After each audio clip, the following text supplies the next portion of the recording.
Oke, kembali lagi dengan Clifford Dear. Jadi, pada kesempatan kali ini kita akan melanjutkan pembelajaran kita, di mana kita akan belajar tentang adaptasi tingkah laku tumbuhan. Ini adalah materi pembelajaran kita di mana kita sudah sampai di bagian yang ini. Jadi, mari kita mulai aja. Adaptasi tingkah laku adalah penyesuaian tingkah laku makhluk hidup terhadap lingkungannya.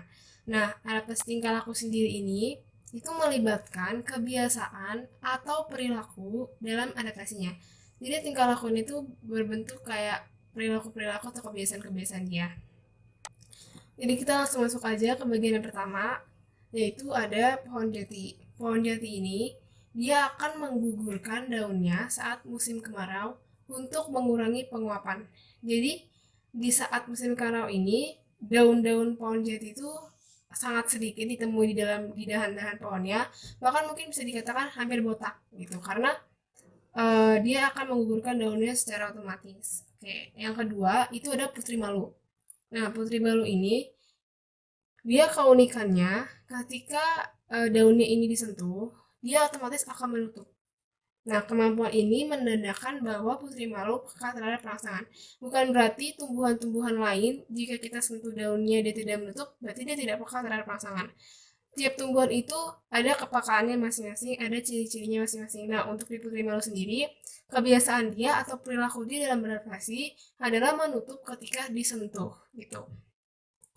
Ini kita lihat ya, di mana pohon jatinya ini sangat-sangat dikit sekali di daunnya, bahkan daunannya pun bisa dikatakan hampir kering gitu. Ini di saat musim kemarau. Nah, berikutnya di sini ada putri malu. Bagian yang ini itu adalah bagian di mana bagian tersebut disentuh, maka dia akan menutup seperti ini bentuknya. Jadi kayak di daun itu kayak mengkuncup gitu. Berikutnya ada tumbuhan polong-polongan. Tanaman tumbuhan polong-polongan ini tuh contohnya kayak petai Cina atau lamtoro. Di mana tanaman ini tuh sangat peka terhadap cahaya. Jadi saat gelap ini, tekanan turgo pada petai Cina akan menurun sehingga tanaman menjadi layu. Nah, kalau aku yang udah bilang tadi kayak putri malu itu kan dia peka terhadap rangsangan itu terhadap sentuhan. Kalau misal tumbuhan polong-polongan ini rangsangan dia itu berupa cahaya. Jadi ketika tidak ada cahaya atau dalam keadaan gelap, si tekanan turgo petai Cina ini akan menurun sehingga tumbuhan tanamannya menjadi layu. Nah, nanti untuk macam-macam gerak pada tumbuhan itu akan kalian pelajari di jenjang SMP kelas 2. Itu kalian akan pelajari lebih detailnya. Gitu. Nah, ini adalah tanaman lamtoro ya. Tuh, ini adalah tanaman lamtoro. Dia mirip juga seperti petai Cina. Oke. Berikutnya ada bunga matahari dan biji kacang hijau. Tumbuhan itu pada umumnya itu akan membutuhkan cahaya untuk berfotosintesis. Nah, adaptasi yang dilakukan oleh kedua tanaman ini itu adalah mereka akan bergerak ke sumber matahari untuk mendapatkan cahaya matahari. Nah, seperti yang udah aku jelasin sebelumnya bahwa nanti kalian akan belajar tentang macam-macam gerak pada tanaman di jenjang SMP kelas 2. Nah, ini salah satu termasuknya ini adalah ini. Jadi ada tanaman yang akan bergerak pada peristiwa tertentu atau pada keadaan tertentu karena dipengaruhi oleh suatu rangsangan yang berbeda-beda. Nah, untuk bunga matahari dan biji kacang hijau ini, dia akan bergerak mengikuti arah geraknya matahari.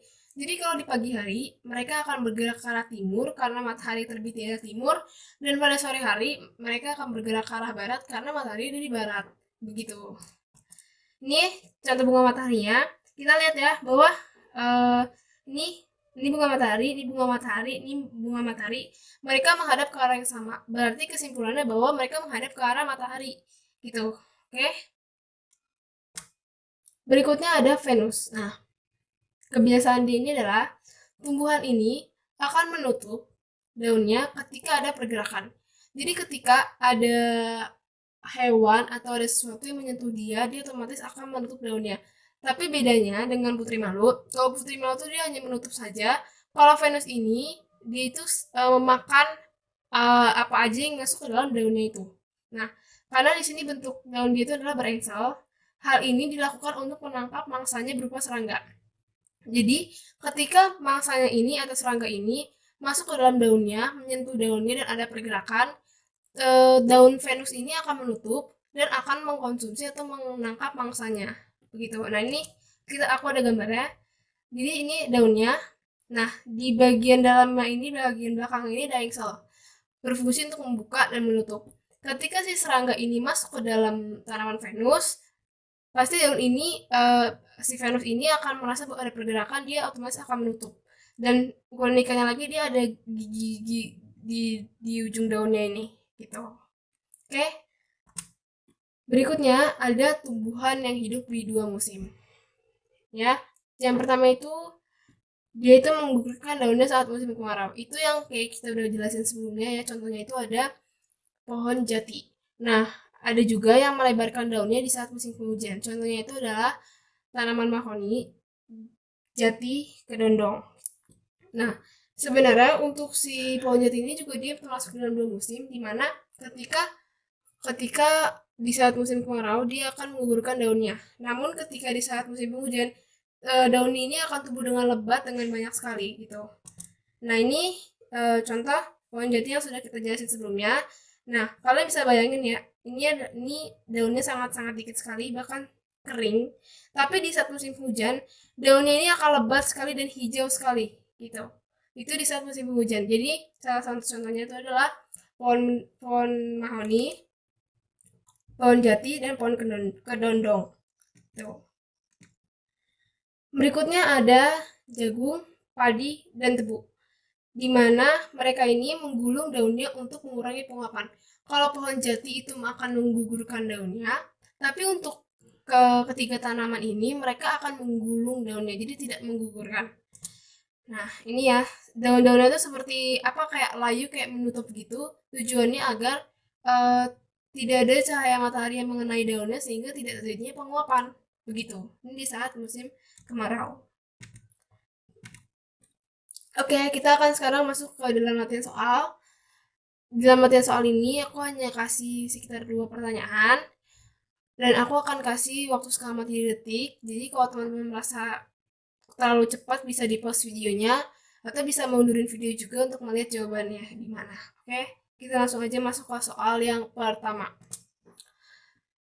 Tujuan pohon jati menggugurkan daunnya adalah 1, 2, 3. Jawaban yang tepat adalah untuk mengurangi penguapan. Oke, soal berikutnya. Contoh tanaman yang bergerak ke arah sumber cahaya matahari adalah 1, 2, 3. Jawaban yang tepat adalah A. Oke, bagi teman-teman yang merasa masih salah jawabannya, bisa menonton ulang video ini. Terima kasih untuk yang sudah nonton. Jangan lupa subscribe channel ini, komen, like, and share video ini, serta juga nyalakan notifikasi loncengnya. Kita jangan lupa juga follow Instagram kita di @cleverdeerofficial. Atau buat teman-teman yang punya saran, kritikan, dan masukan, bisa email kita juga di cleverdeerofficial@gmail.com. Di deskripsi ini ada link websitenya Clever Deer. Di sini tuh ada catatan rangkuman dari semua yang sudah kita pelajari di penyesuaian diri makhluk hidup. Di situ juga ada latihan soal yang bisa teman-teman sesuaikan dengan kemampuan teman-teman. Oke, jadi sekian itu aja pembelajaran kita hari ini. Jangan lupa subscribe channel ini ya. Oke, terima kasih.